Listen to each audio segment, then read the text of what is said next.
Hello everyone and welcome sa ating video tutorial for today. So for today's video, itutuloy lang natin yung ating account registration using the PHP and MySQL. Okay? So kanina gumawa tayo ng notification text na kung saan ginawa nating dynamic to by using a variable named notif. Okay? So sa ngayon, wala na siyang initial value.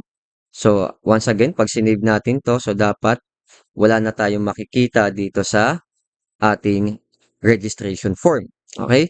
And then, after that one, ang next step na gagawin natin is i-check natin kung si user ba is nakapag-click ng button. Okay? So, gagawin natin to dahil dito natin iti-trigger yung pagbato ng data ni user. Okay? So, ang unang step na gagawin natin for that one is check. Okay? So, check if the user click the button. Okay? So, para magawa natin yon, ang gagawin natin is, gagawa tayo ng conditional statement. Okay? So, kung na-click ba niya or kung na-click ba ni user yung button. At ang gagawin natin for that one is, gagamit tayo ng function na is set. Okay? So, itong is set is a function na kung saan chine-check niya kung may na-trigger na click, say for example, na click yung button dito sa ating field. Okay?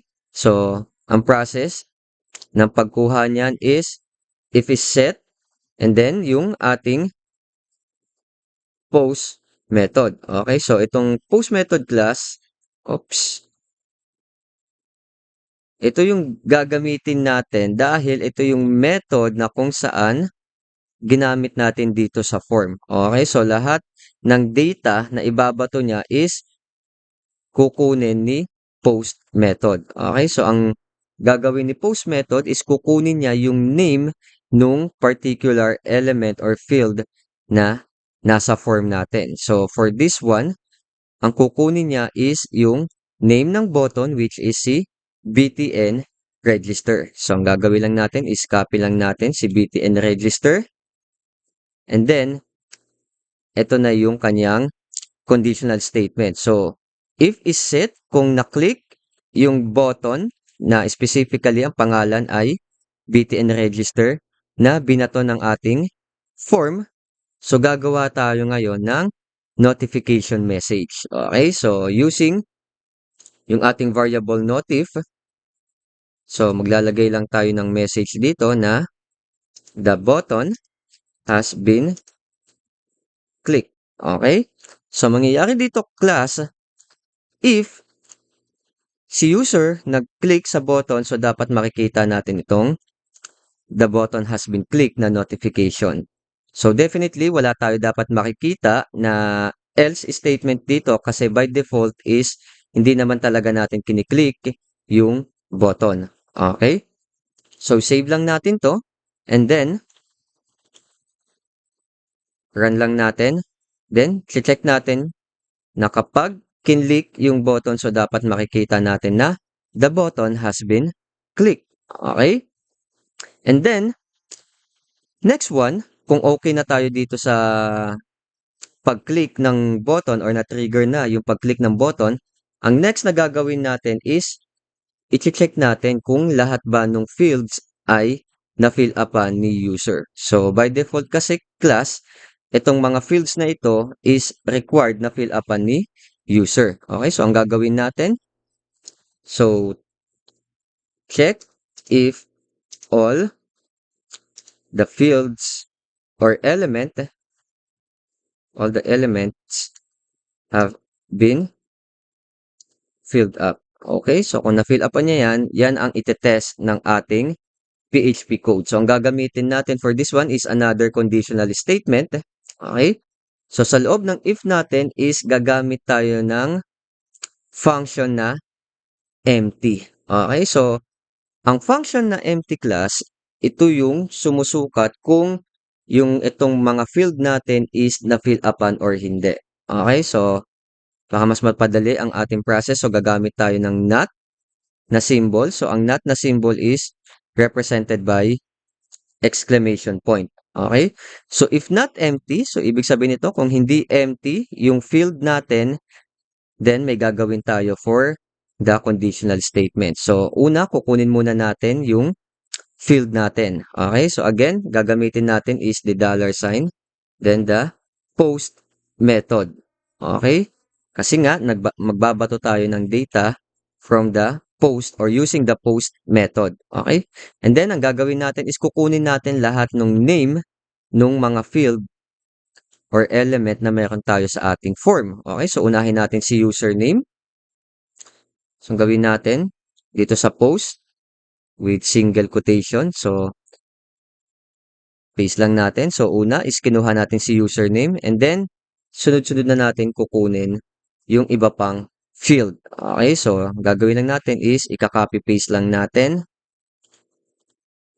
Okay, then kung yung una is si username and then ang kukunin natin kasunod is the email. And then, ang next na kukunin natin, after the email, is the password. Okay, so kailangan makapag-type si user ng password. At kasunod niyan, another end, kasi dapat required na meron din ang ating confirm password. Okay? Represented by the variable or by the name na confirm password, which is nandito. Now, gagawin natin is another curly braces at doon sa loob ng if statement natin, gagawa tayo ng notif. Okay, so using the notif variable natin, so i-display natin yung notification kay user. So ang gagawin natin, kapag kompleto or na-fill upan lahat ni user, yung mga field na to, so ang i-display natin is all elements or fields have been filled up. Okay? Pero just in case na hindi na-fill upan ni user yung kahit isa sa mga element na to, so maglalabas ulit tayo ng notif at ang i-display natin is all fields are required, then please try again. Okay, so again, kung i-demonstrate natin, so itong unang notif natin na nasa loob ng if statement natin, kung lahat ng field is na-fill upan ni user, so ito dapat yung notification na matatanggap niya. But if in case na kahit isa sa mga field na to is hindi na-fill upan ni user, so ang makikita is this one. So all fields are required. Okay, so para matest natin, save natin, and then refresh natin.